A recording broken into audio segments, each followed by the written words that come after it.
kind of the next frontier? So at this point, 100% of your code is being written by AI. This is clearly where everyone is going in software engineering. That felt like a crazy milestone. Now it's just like, of course, this is the world. What's kind of the next big shift to how software is written that either your team's already operating in or you think will head toward? I think something that's happening right now is Claude is starting to come up with ideas.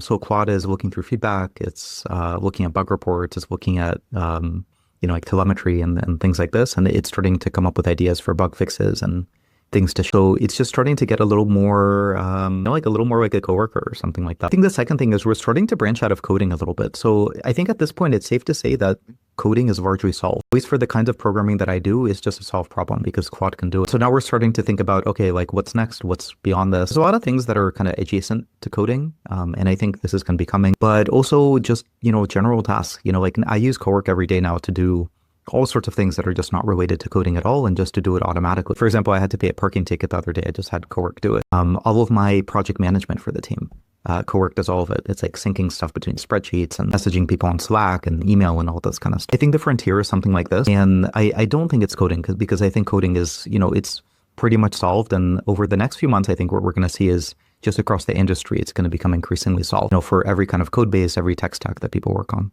This idea of helping you come up with what to work on is so interesting. A lot of people listening to this are product managers and they're probably sweating. How do you use Claude for this? Do you just talk to it? Is there anything clever you've come up with to help you use it to come up with what to build?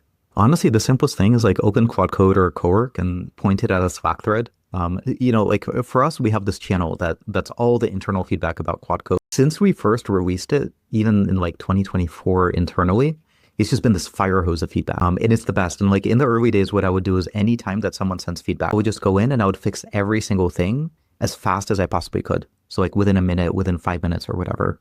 And this just really fast feedback cycle, it encourages people to give more and more feedback. It's just so important because it makes them feel heard. Like usually when you use a product, you give feedback, it just goes into a black hole somewhere and then you don't get feedback again. So if you make people feel heard, then they want to contribute and they want to help make the thing better. And so now I kind of do the same thing, but Claude honestly does a lot of the work.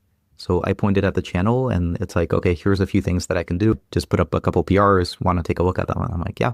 Have you noticed that it is getting much better at this?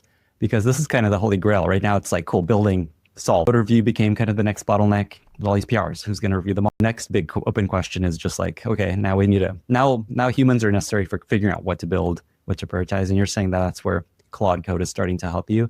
Has it gotten a lot better with like, say, Opus 4.6 or what's been the trajectory there? Yeah, it's improved a lot. I think some of it is kind of like training that we do specific to coding. So, obviously, best coding model in the world and, it's getting better and better.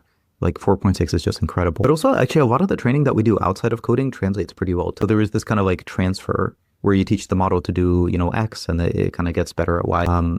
Yeah, and the gains have just been insane. Like at Anthropic, over the last year, like since we introduced Claude Code, we probably, I don't know the exact number, we probably like 4x the engineering team or something like that. But productivity per engineer has increased 200% in terms of like pull requests. And like this number is just crazy for anyone that actually works in the space and works on dev productivity. Because back in a previous life, I was at Meta and, one of my responsibilities was code quality for the company. So this is like all of our code bases, that was my responsibility, like Facebook, Instagram, WhatsApp. And a lot of that was about productivity because if you make the code higher quality, then engineers are more productive. And things that we saw is, in a year with hundreds of engineers working on it, you would see a gain of like a few percentage points of productivity, something like that. And so nowadays seeing these gains of just hundreds of percentage points, it's just absolutely insane. What's also insane is just how normalized this has all been. Like we hear these numbers, like, of course, AI is doing this to us. It's so unprecedented, the amount of change that is happening to software development, to building products, to just the world of tech. It's just like so easy to get used to it, but it's important to recognize this is crazy. This is something like I have to remind myself once in a while. There's sort of like a downside of this because the model changes. There's many kind of downsides that we could talk about. I think one of them on a personal level is the model changes so often. I sometimes get stuck in this like old way of thinking about it. And I even find that like new people on the team or even new grads that join do stuff in a more kind of like AGI forward way than I do. Like sometimes, for example, I had this case like a couple months ago where there was a memory leak. So like what this is, like Claude Code, the memory usage is going up and at some point it crashes. This is like a very common kind of engineering problem that, every engineer has debugged 1,000 times. And traditionally, the way that you do it is you take a heap snapshot, you put it into a special debugger, kind of figure out what's going on, use these special tools to see what's happening. And I was doing this, and I was kind of like looking through these traces and trying to figure out what was going on. And the engineer that was newer on the team just had Claude Code do it. And was like, hey, Claude, it seems like there's a leak. Can you figure it out? And so like Claude Code did exactly the same thing that I was doing. It took the heap snapshot. It wrote a little tool for itself so it can kind of like analyze it. It was sort of like a just-in-time program. And it found the issue and put up a pull request faster than I could. So it's something where like those of us that have been using the model for a long time still have to kind of transport yourself to the current moment and not get stuck back in an old model, because it's not Sonnet 3.5 anymore. The new models are just completely different. And just this mindset shift is very different. I hear you have these very specific principles that you've codified for your team, that when people join, you kind of walk them through them. I believe one of them is what's better than doing something, having Claude do it. And it feels like that's exactly what you described with this memory leak, is just like you almost forgot that principle of like, okay, let me see if Claude can solve this for me. There's this interesting thing that happens also when you underfund everything a little bit, because then people are kind of forced to cloudify. This is something that we see. So, for work where sometimes we just put like one engineer on a project, and the way that they're able to ship really quickly, because they want to ship quickly, this is like an intrinsic motivation that comes from within. It's just wanting to do a good job. If you have a good idea, you just really want to get it out there. No one has to force you to do that. That comes from you. And so if you have Claude, you can just use that to automate a lot of work. And that's kind of what we see over and over. I think that's kind of like one principle, is underfunding things a little bit. I think another principle is just encouraging people to go faster. So if you can do something today, you should just do it today. And this is something we really encourage on the team. Early on, it was really important because it was just me. And so our only advantage was speed.